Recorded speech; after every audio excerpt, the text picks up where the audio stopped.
Hello guys, ito yung luluto ko, vegetable, mixed vegetable with butter. Ipanggisa ko sa kanya. Tapos ito, i-half fry ko lang, ihaw ko lang siya, half fry ko lang siya. Then style adobo, binabad ko siya sa toyo, suka, bawang, laurel, star anise, pamintang durog, and pampalasa, and little bit of sugar. Manok po siya, then sa ilalim is yung pork po. Ito po, pork kasim siya. So ito po yung star anise. Malinis po yung kamay ko, naghugas po ako. Ayan po siya, iihaw ko lang siya sa Korean griller.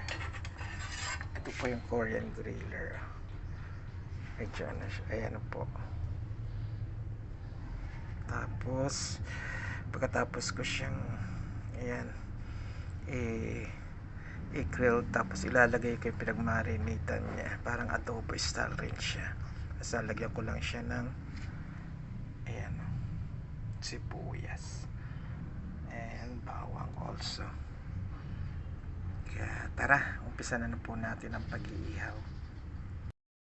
Ayan guys, una kong inihaw ang manok. Susunod ko po yung pork casing.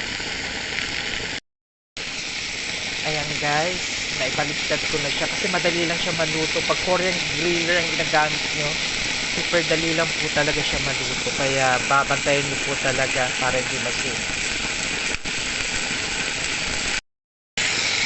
At ayan na nga po guys, ang bilis maluto. Ayan, tatanggalin ko na po siya. Ayan guys, na ano ko na yung longo, yung kasim, naiihaw ko na pas yung manok. Ayan, ngayon naman po magluluto ako ng ito, mixed vegetable in butter. Tapos yun po yung panggigisa ko. Tara, luto ulit tayo. Ayan guys, naglagay lang ako ng konting mantika, tapos minemelt ko na yung butter, tapos igigisok na yung bawang, sibuyas, din yung mixed vegetable.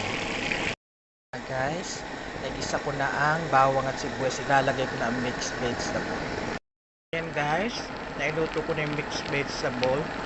Grabe, ang sarap. Lagyan ko lang siya ng konting pampalasa, luto na po siya. Susunod naman po ay luto ko ng style adobo, yung inihaw ko, iluluto ko pa po siya. Style adobo na bistek. Ito po susunod ko. Ang harap po, yummy. Ito yung pa-partner ko po sa inihaw ko ganun. Pero i-adobo ko pa yung style bistek. Guys, nagsa lang ako ng panibagong kaserola. Yung una kawala ito kaserola. Ngayon konti mantika din yung bato na naiwan. Magigisa ulit ako ng bawang, sibuyas. Then ibabalik ko yung inihaw. Guys, nagisa ko na ang bawang at sibuyas. Ibabalik ko na yung inihaw kaganina. Guys, ilagay ko na yung dalawang leg quarter na inihaw ko plus yung pork kasim, 40 dali. Ayan po siya. Tapos ilalagay ko na yung pinagbabaran din kalahating basong tubig. Tapos pakukulan lang natin. Then luto na. Ayan guys, nilagay ko na yung ang tawag dyan, pinagbabaran na kalahating basong tubig. So slow cook lang natin siya hanggang sa mawala yung sabaw niya. Tapos lalagyan natin ng fresh na onion rings sa ibabaw. Sarap po niya, promise. Guys, medyo nababawasan na ang kanyang sabaw. At mamaya pag talagang medyo patuyo na siya, lalagyan naman natin siya ng onion rings. Ayan po, malapit na po siyang maluto. Ayan nga po guys, luto na siya. Ang lapot na po ng sabaw niya. Parang ano na siya, gravy na. So luto na. Prepare ko na yung presentation niya kung paano siya kainin. Yummy. Siyempre ilalagay ko muna yung mga onion rings sa ibabaw niya. So ayan na po guys yung finished product niya. Kain po tayo. Papartneran ko lang po siya ng buttered mixed vegetable yung niluto ko kanina. ang sarap-sarap, grabe. Kain po tayo. Ang kakain ko po ngayon is yung quarter chicken muna. Ito na guys, yung finished product, yung quarter chicken. Ang kakainin ko yung buttered mixed vegetable. Ayan po siya. Sarap-sarap, grabe. Ito po yung lagi kong ginagawa pag sinisipang magluto. Ayan. Kain po tayo. It's weekend kasi bukas kasi may Zumba, tapos may meeting rin ako sa sa faculty meeting sa Tambak Chapel. Kaya dire-diretso. Yan po. Kain po tayo. Luto na ako per weekend.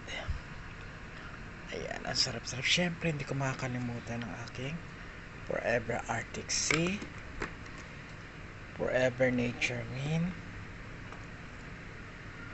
at Forever Pills of Green. Sa mga nakakapanood kung bakit lagi ko siyang pinopromote, kasi manager po ako sa Forever Living Products International. So, yan po yung sikreto ko kung bakit di-delay yung aging process, diba? At the age of 57, so sabi nila bata raw ako tignan.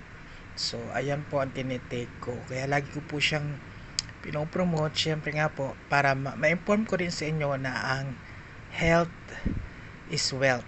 Ang kalusugan ay kayamanan. So, ako nagpe-prepare mismo ng kinakain ko para malaman ko kung ano yung gusto ko talagang kainin. Diba? Unlike pag gutom na gutom ka, bibili ka doon sa mga fast food or anything na gusto mong kainin which not healthy. Unlike to, pag kumain ka, alam mo ikaw ang gumawa, alam mo rin na healthy yung kakainin mo. Ayan po. Kaya, lagi kong pinapaalala sa iba that health is wealth. Lagi nating alalagaan ng ating katawan. Kasi nga, I was a caregiver in Israel, State of Israel po almost about 7 years. So, nakita ko yung kahalagahan ng health sa atin bilang tao. Yung iba, pinapatagal na lang nila yung buhay nila dahil may maintenance sila. Yung iba may cancer, yung iba different kind of sakit. No matter kahit gaano sila kayaman o tayo kung gaano man yung natin pera, naipon natin, eat natin kung di natin aalagaan ang ating mga katawan. Kasi it is the most neglecting na ginagawa natin sa ating buhay to invest our health. Kaya ako, no matter what happen, I always take my Forever Arctic Sea para sa ating cardiovascular system, itong Forever Nature Min para sa ating mga bones, at Forever Pills of Greens. Kung di man tayo nakakakuha sapat na gulay, yan makakatulong yan sa atin. Ganoon din po sa mga member ng medya. Alam mo yung member ng medya diabetes. Ayan, our products is no therapeutic claim. Again, kasi meron siyang young barley. Meron din siyang capsicum. At meron din po siyang alfalfa. Ayan, which is good for our body. So, kung ako sa inyo, laging sasamahan, every time nakakain kayo, lagi niyong sasamahan ng food supplement. And I highly recommend Forever Living Products because I've been a user of Forever Living Products since 2001 up to now. Kaya kain po tayo. And yum. At blessan muna natin ating kakainin. Magpasalamat sa lahat ng blessing na ating tatanggap sa araw-araw. God bless us all. Kain na po tayo. Unang subo po para sa inyong lahat. Hello guys, thanks for watching and don't forget to click like and subscribe my YouTube channel. Maraming salamat po till my next vlog. And don't forget, if you subscribe, to click also the notification bell in order for you to be updated in my next video that I'm going to upload. Thank you so much for watching. I love you all.